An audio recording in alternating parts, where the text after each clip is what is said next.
Thanks, Hazel, and thanks everyone for joining today. What we have planned for this session is a kind of bookend of the meeting we had about a month ago to review what some of the major conclusions were from the working groups and the Arctic Observing Summit.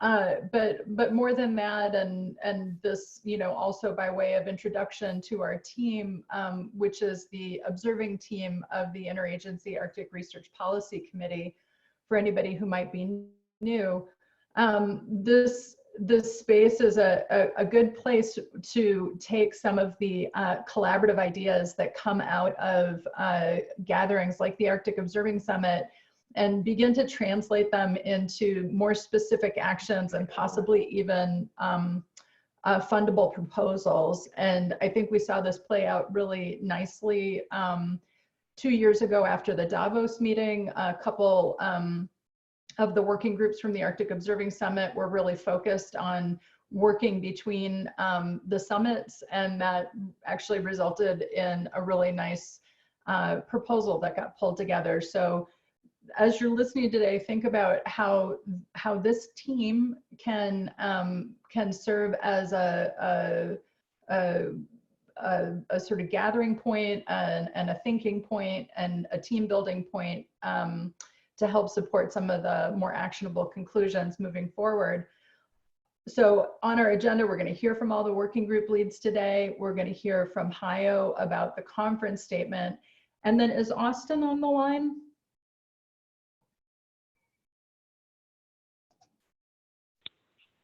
Austin, I'm here. Yeah. Hi, Austin. I understand we're going to hear from you as well. Is that going to be as part of the Observing Summit summary and working groups, or was it, did you want to chime in at a different point? During discussion. During the discussion. Okay. Very good. So following that discussion, we're going to have a discussion more specifically focused from an early career engagement standpoint. And so we're going to hear from Carolyn Harris, who's a member of the self-forming team under the IARPC for early career scholars. And she's going to reflect back on where she sees some key opportunities for enhancing early career engagement. So we'll have a couple different discussion points, and then we will conclude with member updates. And for those of you who maybe weren't paying super close attention, we did leave 1 hour and 15 minutes for this meeting today, just to make sure that we had time for all the discussions we wanted to have. So, anything to add from Will or Sally, the other co-chairs of this team? Oh, sounds good. Thanks, Sandy. Agree. Sounds good, Sandy. Okay, thanks both. All right, so so then with that, let's just dive in. What we've planned is that we're going to hear from each working group for about 5 minutes, and then from Hayo about the conference statement at the end for 5 minutes, and then we'll have some room for discussion. And Hazel's going to help us with our timekeeping for this. So I think Alice is our first presenter. Yes, could I get the screen share, please?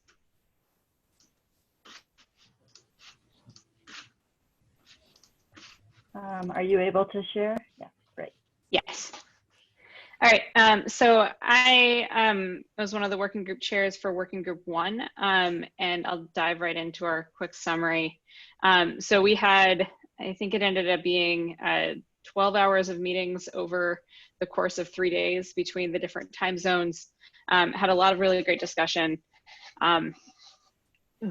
These next 2.5 slides are going to be an extremely abbreviated summary of that. The first thing that we established was that global networks are doing a lot of really good work. So these are things like Goose and WMO projects in coordinating, observing around the world. And these efforts really should be extended. There should be a concerted effort to extend these efforts into the Arctic, where they're currently lacking. And as parallel to that, the real value of an Arctic observing system and a key outcome of the ROADS process would be in cross-sector information and requirement sharing. To the extent that we proposed renaming essential Arctic variables, a concept that was proposed as part of the ROADS process, to be shared Arctic variables. In order to move this process forward, we recommend expert panels to define these essential or shared Arctic variables, their measurement standards, in order to make these, make this process have a lot of significant buy-in. We recognize that these groups should be really broadly inclusive and include multiple rounds of community comment in order to reflect a range of perspectives, and that the Arctic Indigenous community collaboration throughout the process, including the Food Security Working Group that was spun up as part of the IOS this year, is going to be really critical for success moving forward. With regards to the shared Arctic variables described as part of the ROADS process, our recommendations are that the two really key features are that they are important, and I'll get back to that in a second, and important to multiple sectors or stakeholder groups. The idea here is that if we're going to put a ton of work into figuring out how to coordinate across a number of sectors and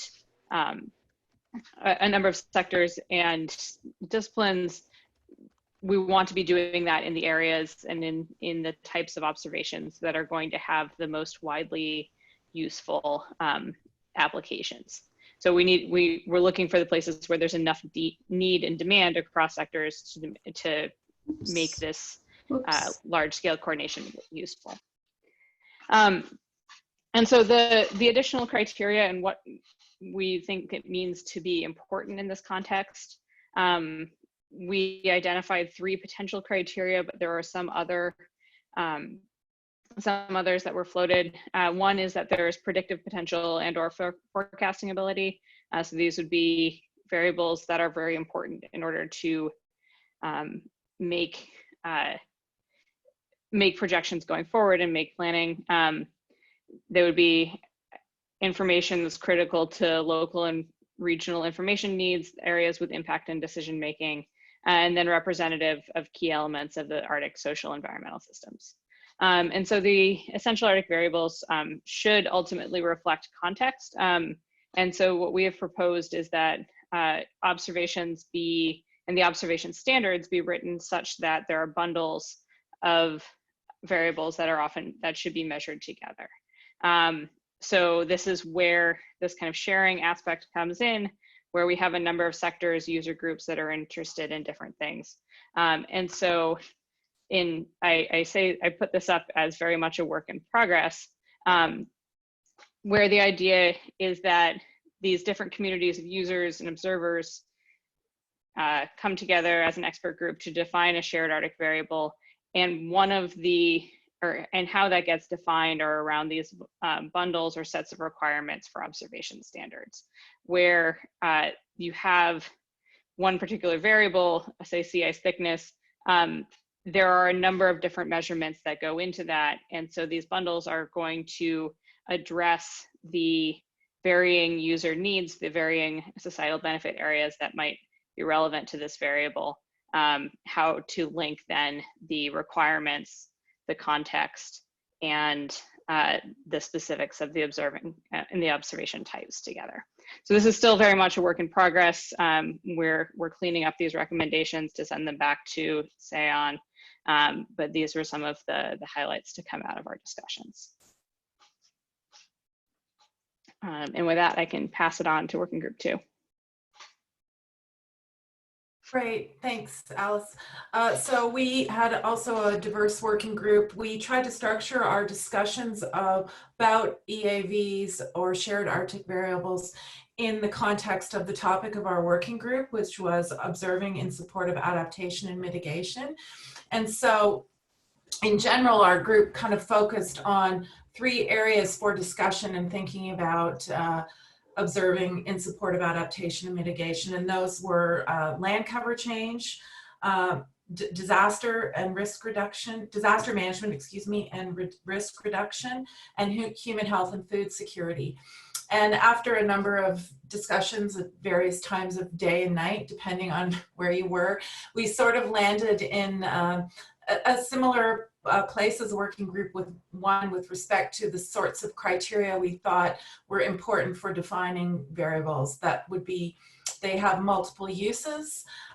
They're broadly applicable to addressing different areas of societal benefit. They have pan-Arctic or multi-regional applicability and can be implemented or are already under being observed in some cases. Given the topics that we focused on, we also felt that essential variables would have an outsized influence on ecosystem, environment, and communities, and that implementation could be cost effective. And that's not just simply about the monetary aspect of cost effectiveness, but also the human ability to implement the observing of those variables, as well as the existing infrastructure or the ability to get observational infrastructure in the appropriate place. And then finally, the access to relevant output, that the variables that were deemed essential, the output that came from observing those variables could be broadly useful and easily accessed by a number of groups. Sort of more general recommendations were, there are obviously a number of observing needs that need to be filled quickly and support scaling up. I just need to move something here. I can see my screen again, sorry. And our group felt it was important that we should be dealing with adaptation and mitigation quickly. So what can we do this year? What can we do next year? What can we do over the next decade? And that there's real opportunity to fill gaps and build consensus around the use of societal benefit areas as a conceptual framework, and the same with essential Arctic variables. And it's clear to us that the EAVs would be shared broadly. Some of them would have global applicability. Some of them would be Arctic specific. I think there's another slide. Thank you. Our next set of recommendations are really pretty obvious. I think that we should be leveraging existing global monitoring and observing initiatives in support of, and particularly in our case, risk reduction and emergency management. You guys can all read. We were pretty comfortable in saying that we need to expand our observing partnerships, that we need to include different kinds of partners than we might have done in the past, and that those partnerships should include Indigenous and local expertise, as well as, and it doesn't show up on this slide, but more successful and more determined partnerships with private sector and different scales of government organization, including operational agencies. And I think I'll go to the next slide because I know we don't have a ton of time. Do I have another slide? Nope. So that's it. We're writing up the summary from our working group now. We'll be distributing that for comment, and then the more detailed pages and pages will show up in the final report. That's it for me. Thanks, Mary Beth. I think we're hearing from Sam next. Alrighty, guys. Hello, everybody. My name is Sam Schimmel. I was a part of Working Group 3, focusing on food security. Before we go any further, I just wanted to kind of thank and really thank Rachel and Josie Sam. I know that what had happened with the Arctic Observing Summit was not anything that was expected, but leaving it, we kind of came up with 4 major categories of need and identified new kind of steps for moving forward. Can you guys hear me? There's a little bit of a distortion in your audio, but we can make out what you're saying. Is that any better? Apologize. So Sam, we can't hear you. Oh, not at all? Yep, we can hear you with distortion. It might help if you turn your camera off for the time being. How is that? Let's go with that. Okay. Anyway, no, I just wanted to thank Josie Sam and Rachel Daniels for kind of pulling everything together and making sure that it all worked. So kind of going into the summit, we kind of didn't, we identified and really understood that coronavirus was going to have a larger and long-term impact on kind of rural communities relying on food, subsistence foods. And one of the things that came out of kind of the AOS conference was really acknowledging and understanding that this year's field season was going to be very much interrupted. And what that meant and what we kind of saw the opportunity for in that is that communities that are on the front lines of observation, communities in which observation is going on, are now going to have a much larger role in collection of data and driving the process and things like that. Where long-term experiments may have a lapse in data, it can be filled in with kind of indigenous knowledge holders and indigenous execution of practices. In addition to that, we kind of identified 4 main areas of need, kind of areas that we want to kind of really work for in the coming years. And so we identified this kind of the view of food security isn't always taken through an indigenous lens, and we want to really center that voice. I think, I know where I grew up in St. Lawrence Island, out in the middle of the Bering Sea, and it was always very apparent that it was traditions that informed subsistence cultures. And so really making sure that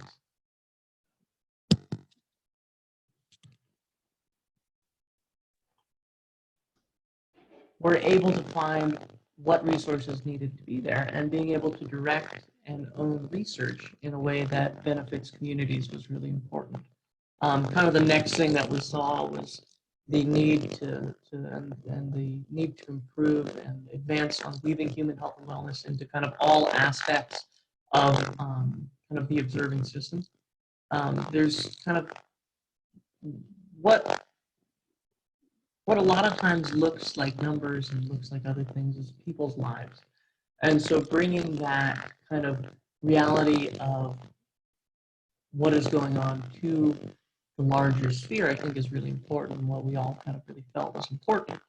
Having the ability to relate hard data to kind of on-the-ground experiences and what that means in terms of cultural wellness. We seeing things pop up in the chat, but we want to make sure that observing systems don't leave behind the people, making sure that the human element is not forgotten and that it's really kind of centered.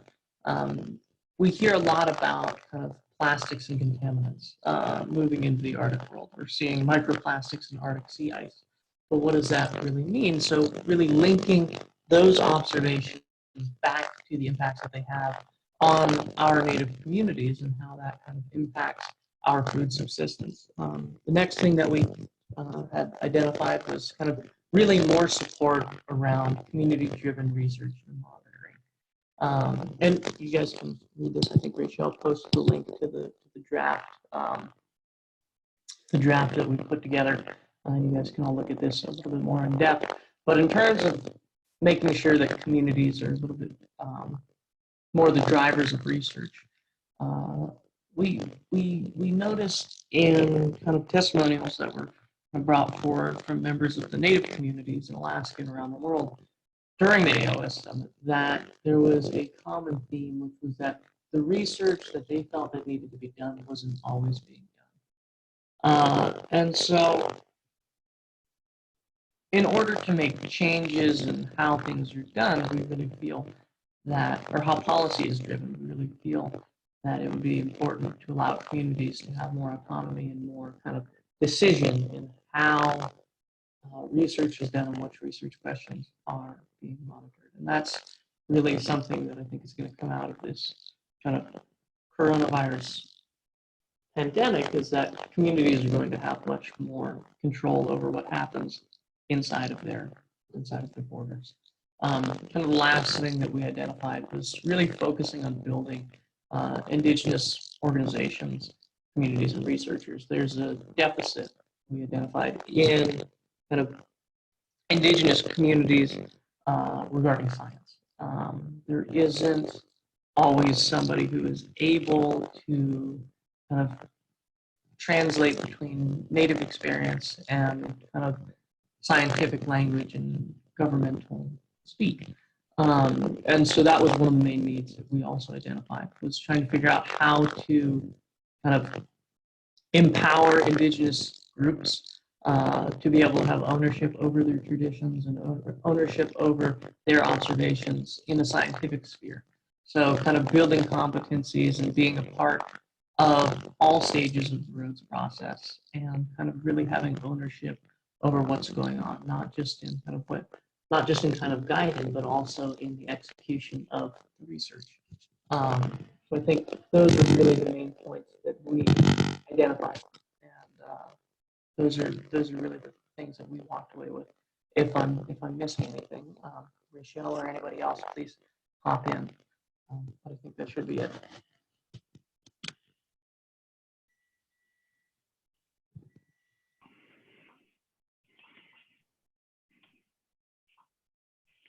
It looks like Rachel is saying great summary. Is there anyone from the group who wanted to add to what Sam said? And we'll get to the discussion points at the end. Okay, go on, Sam. And next we're going to hear from Working Group 4. And that's Peter. Thank you. Thank you, Sandy, and thanks all for taking the time to come. I'm just going to give you an overview of Working Group 4. We had a couple of larger themes.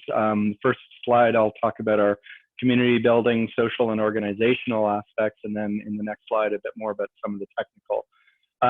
So in general, as we went through our 4 discussion sessions, we agreed that we need to take this coordination effort that's been ongoing for many years now, particularly in what I'll call the science community, the research community, a lot of what we call in data, long tail data, so data being collected in the field and so on.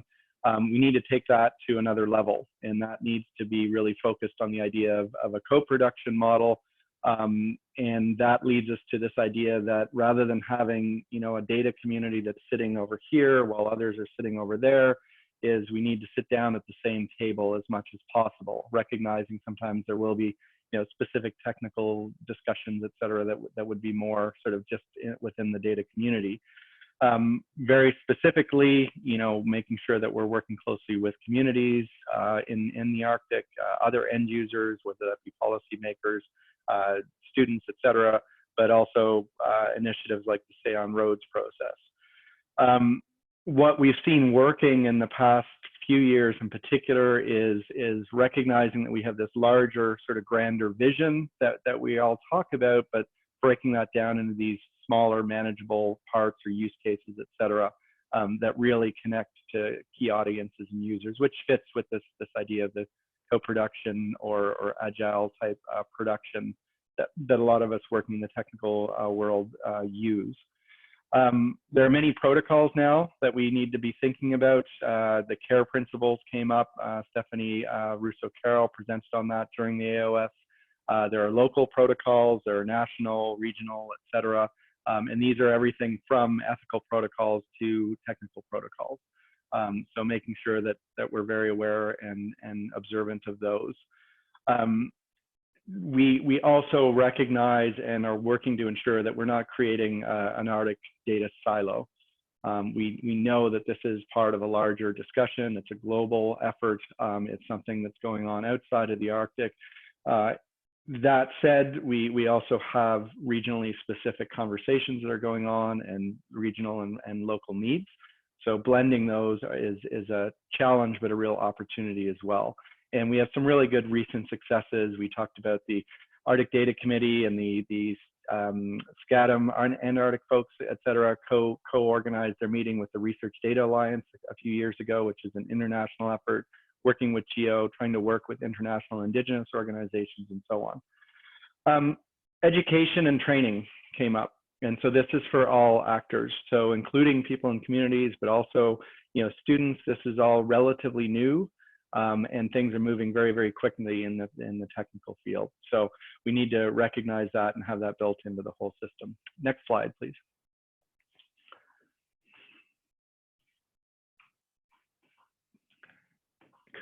I'm not sure whose screen, whether that's Alice, if we could just go to the next slide. There we go. I won't say too much about the technical dimensions. We can go into the question period there if there are any specifics, but we just recognize that there are these, what we see as foundational components, some of them that are technologies, others that are methods, approaches, et cetera, using persistent identifiers, for example, mapping out the resources, the semantics being used, preservation models, et cetera. And recognizing that all of these are part of a distributed system. So we don't have, and we will not have, one central Arctic data system for many technical, geopolitical, financial reasons, et cetera. So we need to figure out how to adopt, best practices and standards to have these systems working together and, as we say, interoperating, but not just technical interoperation, but human policy interoperation, legal interoperation, et cetera.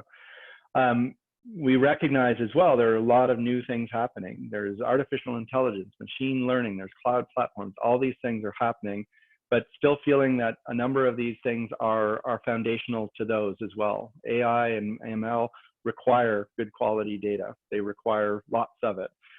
So we need to think about it as a system, and that's to my last point, a system that includes community, so people, as well as the technologies, and all kinds of interactions, feedbacks, evolution, et cetera. And so this idea of a data ecosystem, which I won't go into details here, but I'll leave it at that and take questions later on. Thank you. Great, thank you, Peter. I think we will hear now from Peter Schlosser, is that correct? Yes, thanks, Sandy. So working group 5 was looking at Arctic observing systems and the relationships to global observing initiatives. And we have met through we had 4 sessions discussing that, typically about 20 to 30 participants via remote login. There are 2 slides, one is findings, the other one is recommendations. On the findings, not too much surprises, I assume, for all of you who are online here.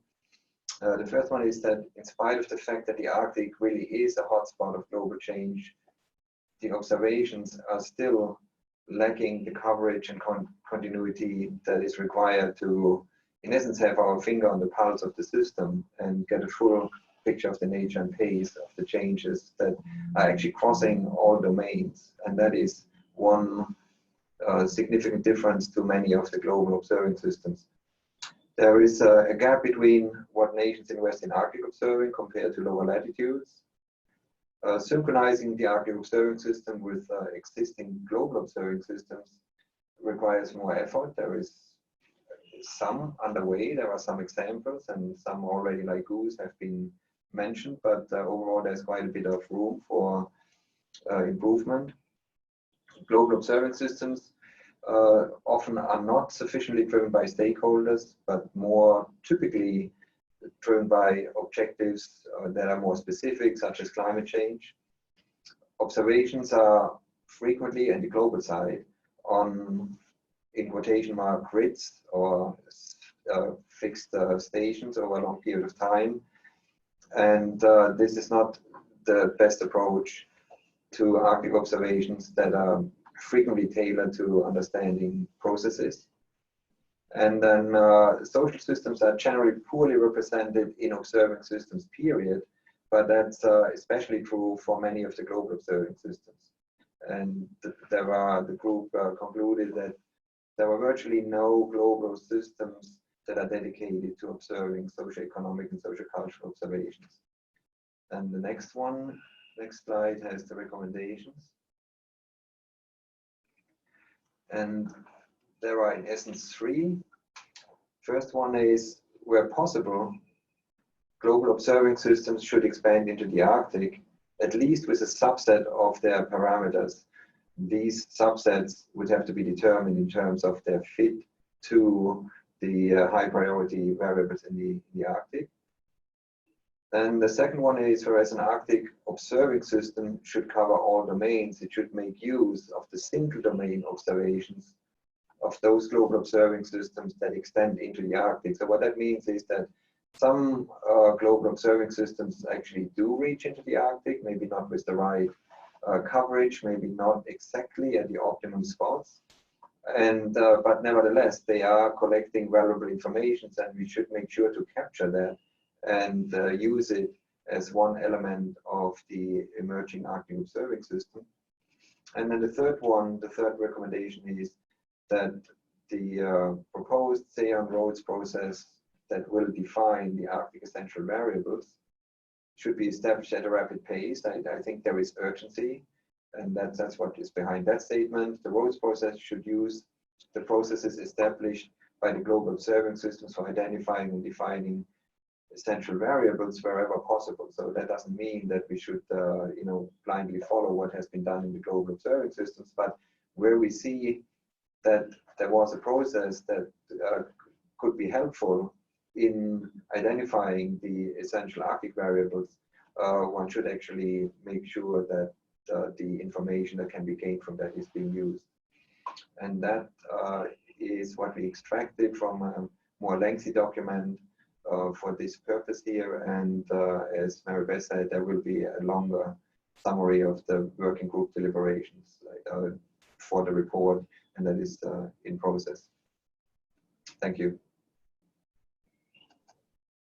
Great, thanks, Peter. And last, we will hear from Hayo before we transition to discussion. Thanks, Sandy.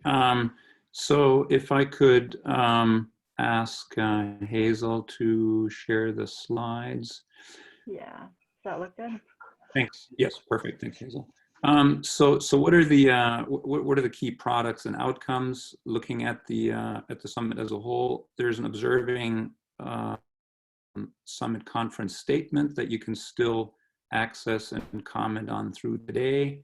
Part of that input from that statement will be shared with actually now, Hazel, I think you've posted into prisoner view. Yep, there you go. So the link that you see there allows you to comment. That's going to provide input into the third Arctic Science Ministerial as well. The white papers are posted on this site, and we're encouraging submissions to a special issue of the journal Arctic with refined white papers that address in particular cross-cutting AOS themes or some of the conversations at the summit to have more focused contributions to that special issue of the journal. And then the other key elements of outcomes is how to transition the summit into an actual process that's in support of the SAON roadmap for Arctic observing data systems, or roads. And that's where my sense is, just reflecting on what the different working groups were working on, there's a lot of important detail available within the different working group deliberations and output documents that will get us to more of the specificity that's needed at the observing system design level. That is something that came out in the conversations very clearly, that there's still quite a divergence between some people, in particular, for example, calling out the Global Ocean Observing System, which has gone through an essential variables exercise where there's quite a bit of maturity in thinking in terms of how do you implement key elements of these observing systems, but at the same time in that process, also a fairly narrow focus that does not well align with some of the broader concerns raised by Indigenous community participants, say examining observations through a food security lens or a health and well-being lens. That's where a lot of the work has to happen in the future. Next slide, please, Hazel. This is, the next slide just gives you a brief summary of the conference statement, but you've already heard many of these items referenced in the specific working group report out. So I'm just going to leave this up. You can review this on your own time. If I could go to the next slide. So the final slide is both an encouragement. You have a teaser there on the right-hand side to visit the Arctic Observing Summit website that has all the plenary contributions, all the working group discussions, various other links to relevant background documents accessible and will be archived in the long term, so that you'll be able to review this on your own time. There's some really good material in there. I'd just like to highlight here at the top the presentation by Dr. Russell Carroll on Indigenous data management, but there's a lot of other really good contributions in there that may be of interest. So the next steps then clearly are refining the roads definition to take into account some of the outcomes from the summit, integrating the AOS process into SAON. That'll require a bit more thought. And then in the near term, also prioritizing along the lines of guidance provided from summit participants, in particular Working Group 3 on Indigenous food security and related needs, prioritizing composition of a key expert panels that'll help kick off the roads process under SAON. The other key item that emerged is recognition that even in bringing together global and local observing system needs and perspectives, the most important next step is to arrive at a regional focus that gets down to a high degree of specificity with respect to identifying shared variables and benefits, capturing requirements on observing system components, and translating that into much more specific guidance for the various contributors to a coordinated system. The Bering Sea in particular was called out by a participant Working Group 3 as an area that has achieved that level of maturity, has strong Indigenous community networks that are providing observing system information, but also significant international interests. I'm just calling out the Distributed Biological Observatory and Pacific Arctic Group here. And one of the things that emerged during the summit through participation in particular by the Arctic Council's Circumpolar Biodiversity Monitoring Program and GOO's participation, as well as some of the elements of Global Cryosphere Watch, is that those activities are also now at a point where they would like to see more engagement at the local observing scale to refine or broaden their approaches. So this focus on the Bering Chukchi Sea region seems to be a very, very opportune way to move things forward. And the final comments, just from the perspective of IARPC, of course, that's also a way where the IARPC collaboration teams can help make connections, in particular linking observations to management and response information needs. There's potential for Earth system modeling to provide more of a framework in helping understand these linkages between terrestrial, marine, atmospheric components of the Arctic, and potentially there's also something that can be done to create better links with the private sector, something that was not quite as effective during this current version of the Arctic Observing Summit. I'll leave it at that. Thanks. Okay, thank you, Hayo, and thanks to all the presenters. I see we're starting to get some comments building up in the chat. I wanted to first turn to Austin, who I know is on the phone and not able to enter things into the chat. So Austin, would you like to raise some points for the discussion, and then others can maybe think about their questions that they'd like to ask as well? Sure, I'll be real quick. We in the Northern Bering Sea and Southern Chukchi Sea, we think that we're seeing the beginning stages of ecosystem collapse. By that I mean, Southern Chukchi Sea, Northern Bering Sea, ecosystem collapse. Now the decades of mounting evidence that our folks, our hunters, have been at the front line of engaging with the scientific community on in terms of observations. All of this is added up to us now talking about possibility, parts of our homeland, parts of our life, parts of our culture, parts of our long-standing history being destroyed. And I don't use that word lightly. And so these mounting and systematic, repetitive, decades-long signs that we've been seeing seem to be getting a little more serious. And at this point right now, especially with coronavirus, we are really overwhelmed right now. We absolutely are overwhelmed.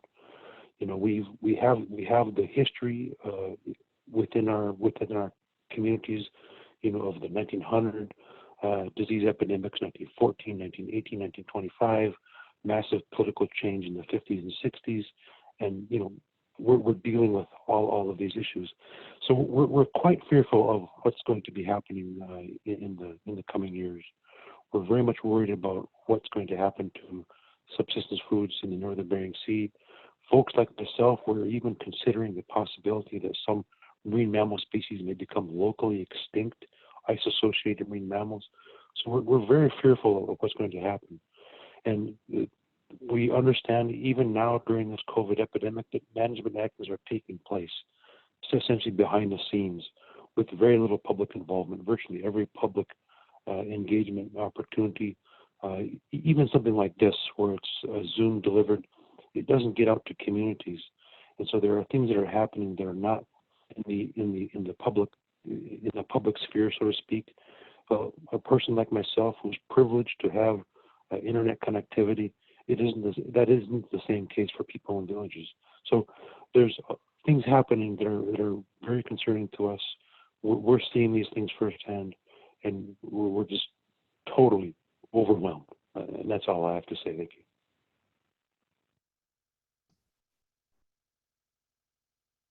Thank you, Austin. Appreciate the gravity of your comments, and it's very timely for us all to take those in right now. Is there anything that you would like to propose that in terms of a role that this group could play to support some of the needs in communities at this time? And if there's nothing kind of readily available, just, we'd take written comments as well. Just real quickly, I know you're pressed for time. Right now, we very much appreciate guidelines as to how the research community is going to be conducting research in this current coronavirus stage. Our communities are small. Our communities are not prepared. The possibility that coronavirus may, the transmission rate may increase in rural communities. That's of concern to us. So some guidelines like right now would be great, but in the longer context, guidelines as to how we engage with communities as this environment changes dramatically. Thank you for that additional information. I know I don't want to put people on the spot, but there are some program managers on the phone. Colleen Strawhacker has just dropped some NSF guidance into the chat box. And I know tomorrow the environmental intelligence team is going to be having a broader discussion related specifically to some of the alterations and upcoming field season plans. I don't know if Anne Zinkin is on the line and could provide a little more context for what to expect from that meeting tomorrow.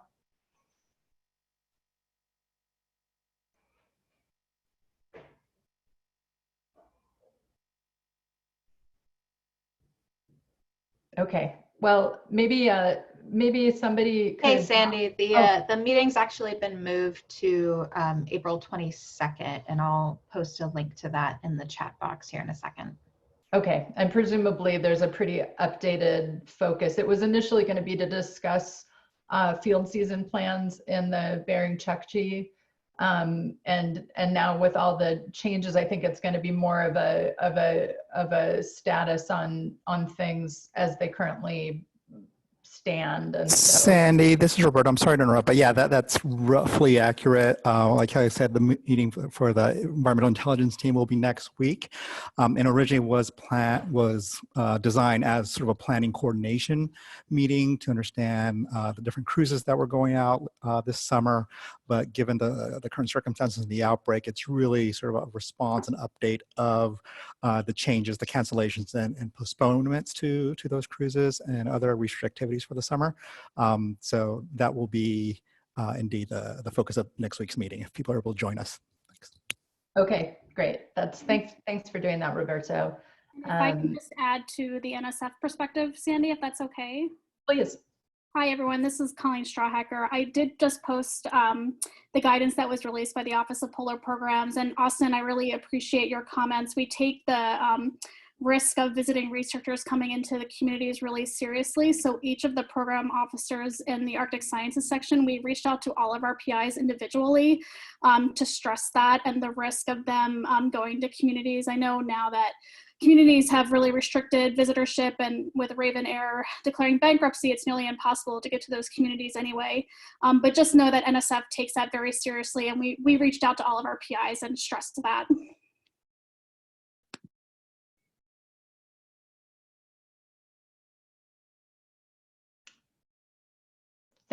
Thanks, you guys. Those were some helpful responses, and it sounds like there might be a broader forum for this particular aspect of this discussion at the Environmental Intelligence meeting next week in the chat.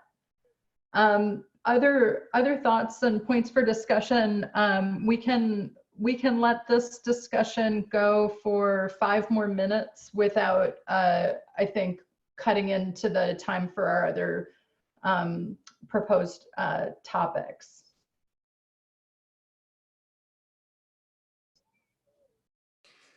Sandy, there was a comment in there about the EAVs and how they may not be broad enough. I know that there are going to be some procedures for establishing EAVs with expert panels that came out of the AOS, but and I know we're not going to solve this in 4.5 minutes, but you know, is there a need to sort of rethink how we frame the EAVs? Are we making progress on those? Are we, you know, treading over old ground? I just wonder if anybody has any thoughts on that, just because it came up in one of the comments. Do any of the working group leads want to take that on?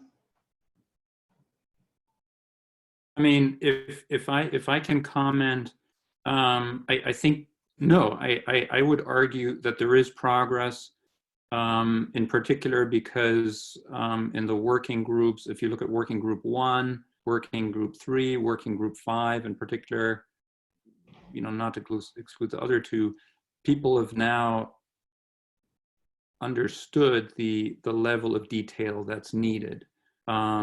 Certainly, you know, in having discussions with the Circumpolar Biodiversity Monitoring Program and the Goose Arctic Regional Alliance, my sense is that there's enough willingness and ability to engage at the regional level to actually hammer out a more or less comprehensive suite of core shared variables that reflect all of the concerns that have entered into the summit. The big challenge I see, frankly, is that, and that's why, you know, this is difficult territory to work in, is that if you then talk to, so let's be specific, let's talk about the Bering Sea. You know, because I agree, I mean, Austin's comments were very helpful in sort of getting us to see what's important here. In the Bering Sea, you have the Pacific Arctic Group with a lot of engagement from Asia and North American countries doing repeat measurements under the auspices of the Distributed Biological Observatory. People like Jackie Grebmeier in particular, but others from Asian countries have done a lot to bring everybody on the same page. But once you talk specifically about what are you going to measure, you know, and several of us were at the DBO data meeting earlier this year, you know, 3 months ago, you still have people diverge in a range of different directions, because ultimately it's individual researchers who say, well, you know, this is what I care about, or this is what my funding agency is supporting, and that's what I'm going to do. And so that's where more work is needed at the ground level to get everybody on the same page, such that when cruises, say from Japan, Korea, or China, which are going into the area every year now, pretty much, collect data, that data is of value at the community level, meets some of the priorities that communities in the Bering Sea and southern Chukchi have identified, but at the same time also contributes to global observing systems. And I agree. I mean, it's you know, for those on the call here who've done this for a long time, it may be frustrating to, you know, have to churn over some of the same ground again. But my sense is that there is significant progress, and that in particular for that region, I would expect us over the course of the next 2 years to work through a work plan, have very focused regional meetings that have involvement from some of these other players like CBMP, Goose, maybe Global Cryosphere Watch, and in particular the communities in the region, to come up with a much more robust, rigorous set of variables along with requirements and a range of other guidance as to what is needed in the context of these shared benefits. So I know we're running short on time a little bit, but can we hear from Lil, please?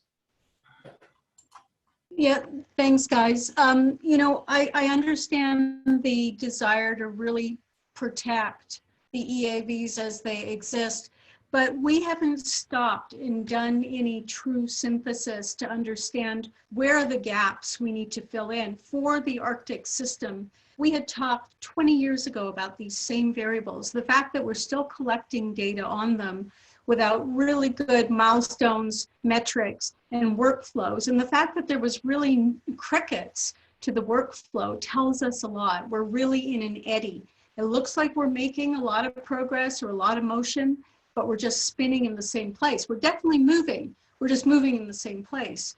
So, I mean, tangible steps have to be looking into the data we already have to see what other patterns we're missing. We're looking at macro patterns. We're still looking at macro patterns, even though we now have the ability to look at more precise patterns, and we haven't done that. We haven't talked about that. In terms of engaging communities, I'm going to come right out there and say it. The Arctic system is about Arctic peoples. By segregating one group out like that, all we're doing is we're creating more of a gap in between them. We share the Arctic as a nation, as a unified group of nations, and we need to start recrafting the narrative to the new globe, the new global reality, not to something that was. I can't say enough about pounding this drum. We need to diversify how we engage.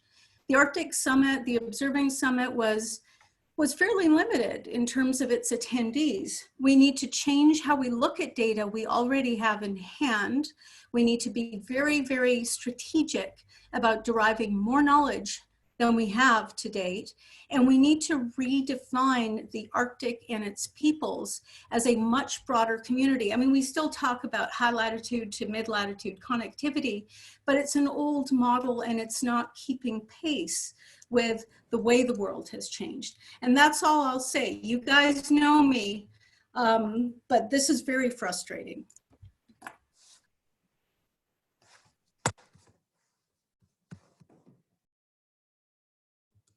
Okay, thanks, Lil. I mean, there's clearly basis there for a much larger discussion.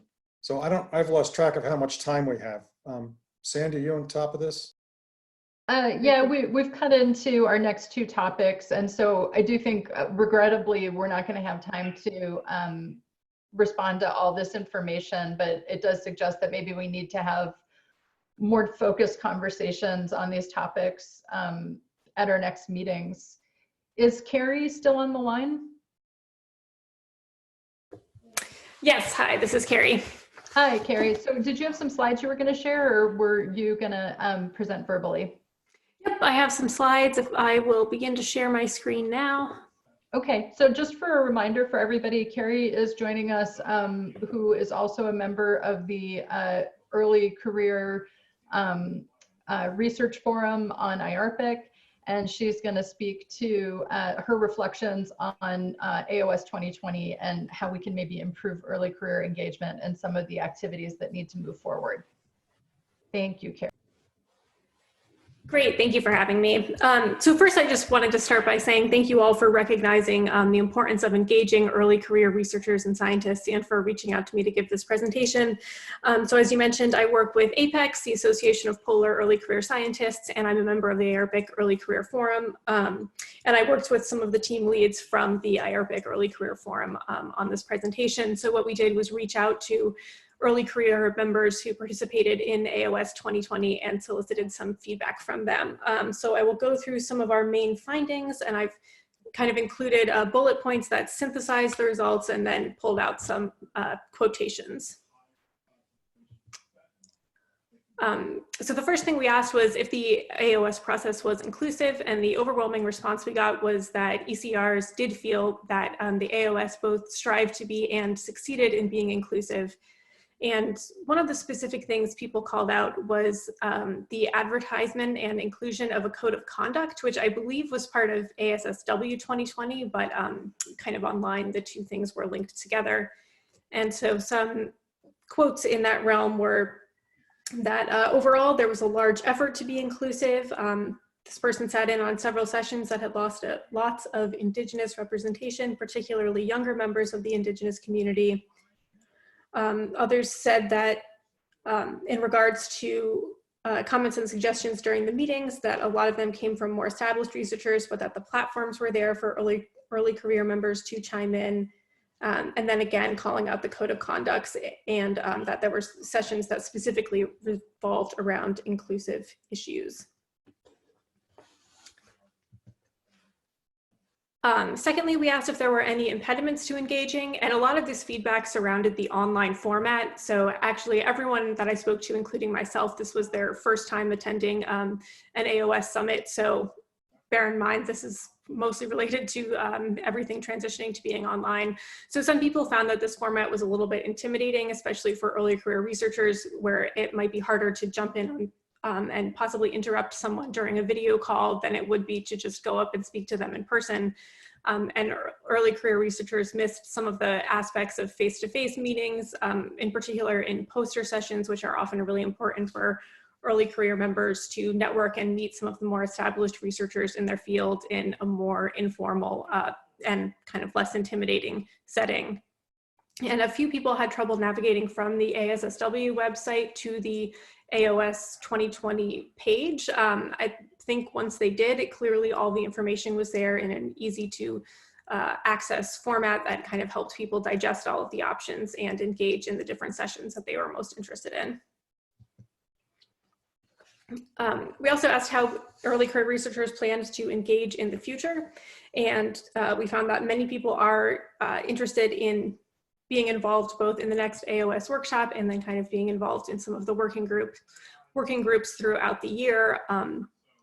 Although a few people were unsure of some of the opportunities for master's students or PhD students or people who are kind of just starting out their career to contribute.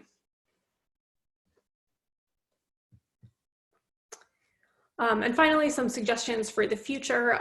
If conferences like this are online again, people really felt that using kind of the technological features like the chat box to encourage real-time discussion, especially during the poster session, would help engage ECRs by also giving them feedback on their work and soliciting their contribution to the discussion.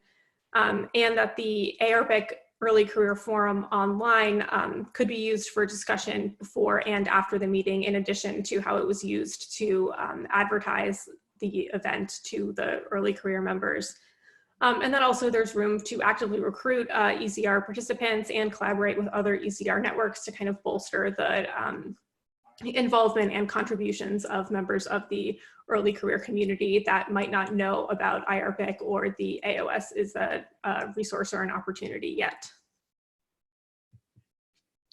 So our final thoughts were from an early career perspective. Overall, I think AOS went really well. Everyone was really pleased with it and thought that the online format went very smooth, and that given the circumstance, having the online format actually gave people more opportunities to participate because they could hop on and off the various calls that were interesting to them to fit their schedule without having to dedicate several full days to it. And also that ECRs are interested in being involved and contributing to future AOS efforts. So that's it. And again, thank you so much for including me in this discussion.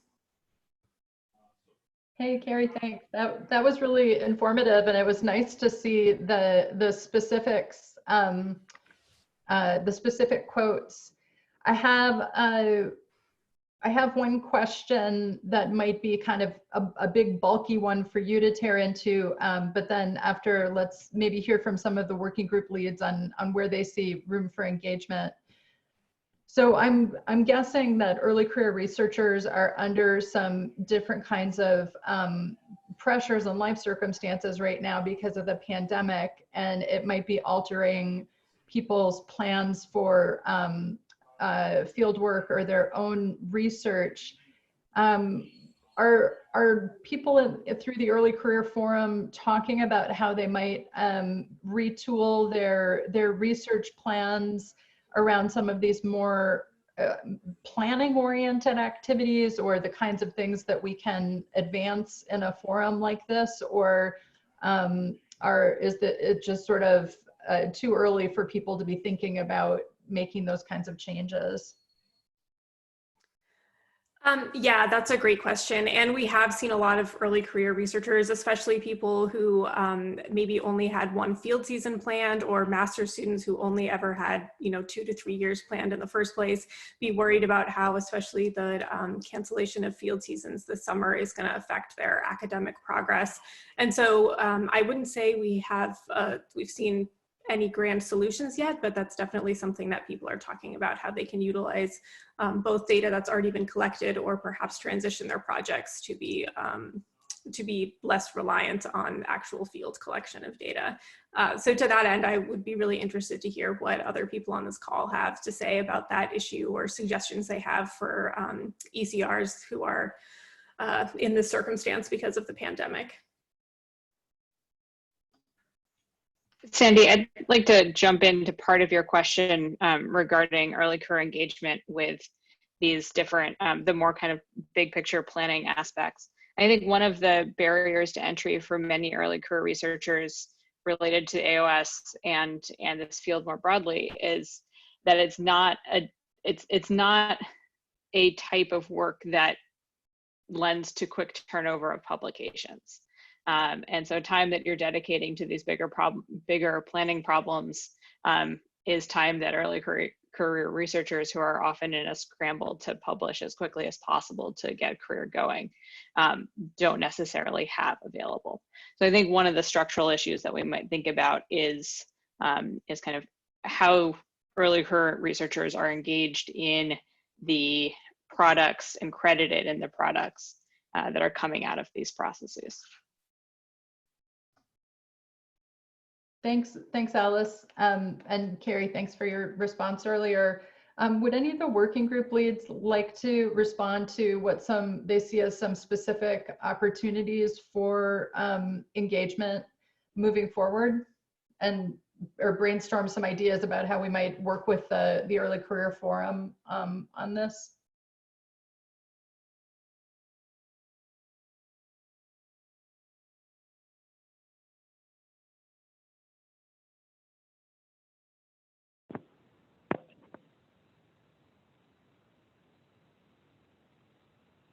Hey, Sandy, this is Rachel. Hey, Rachel. Can you hear me? Yep, we can hear you. Awesome. I feel like, there's definitely, an opportunity, especially, I think with the Food Security Working Group, one of the things that was really important, for us was including youth in our, in all aspects roles, whether it's, like a leadership role. And so I think that there's definitely, overlap, because we have a lot of early career Indigenous folks also participating. And so I think that and I think a lot of the things that, when we're talking about a co-production of knowledge process, are, really something that is important for early career folks to take and carry forward. And so I think that there definitely are some, opportunities, especially when, thinking about, how we view youth and how they're integral, to, our lifeways, and integral to, what we consider a community. And so, by, embracing some of those concepts, I think that there are definitely some ways to look at how, more broadly, youth and early career can be better included, in all observing systems research, et cetera. Thanks, Rachel. And you're bringing to mind that some of the specific recommendations that came out of your working group, especially related to sort of reimagining at least the near term, if not a longer term vision of what field work might look like. It seems like that there are some really future oriented opportunities that came out of the summit, and who better to think about what the research of the future looks like than people who are maybe for reasons of the current crisis struggling to proceed the way they thought they were going to in sort of the old model.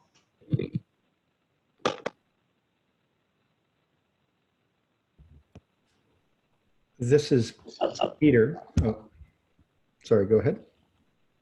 I think Sam was going to say something. I'm going to get a quick comment on the kind of creating that pipeline of competency into observer and into earlier research goals. Hey, Sam, I apologize. It's actually really difficult to make your words out right now. Would it be possible for you to share your thoughts in the chat with us? Of course. I'm sorry. It's all good.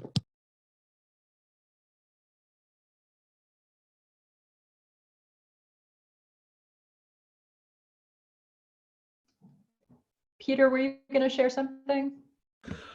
I was just going to say quickly to the question about engaging with the different working groups and the early career community. We had a lot of discussion about that in working group 4. I mentioned the idea of training, education, and co-production. So I think part of the co-production model we talked about was needing to better engage with early career and, in communities as well, end users. So we better understand the tools that they need, but also being able to provide training, education, et cetera, for that group, because they're really on the leading edge going into their careers and need to understand what's happening. So we've had a number of initiatives with groups like Apex, et cetera, over the years, but always open to expanding that and building on those.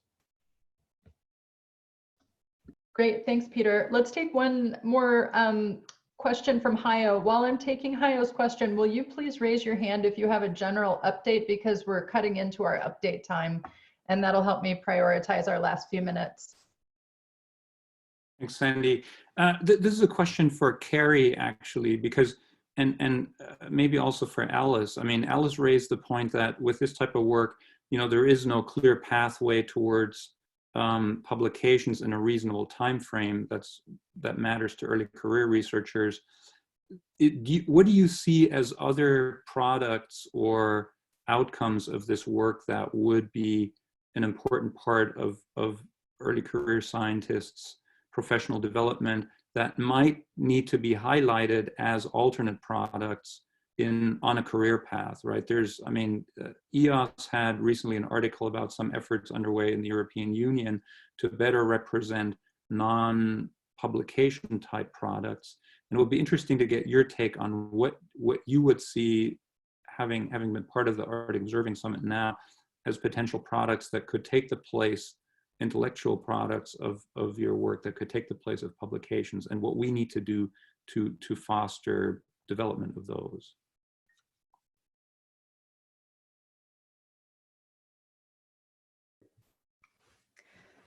This is Carrie. Yeah, thanks for that question. I mean, it's kind of already been mentioned, but I think involving ECRs in white paper development or possibly some synthesis paper efforts would be ways that they could contribute to tangible products without relying on active data collection during the 2 to 5 years of their projects. But also, as Alice said, that especially if people want to stay in academia as their career path, it is hard to find an exact alternative for a peer-reviewed publication. But I do think there's opportunities there to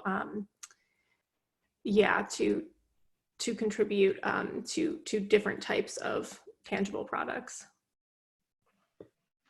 Well, I would also add there that we have long overdue for a good gaps analysis of various types, and that is certainly a tangible product that could be done without getting your feet wet.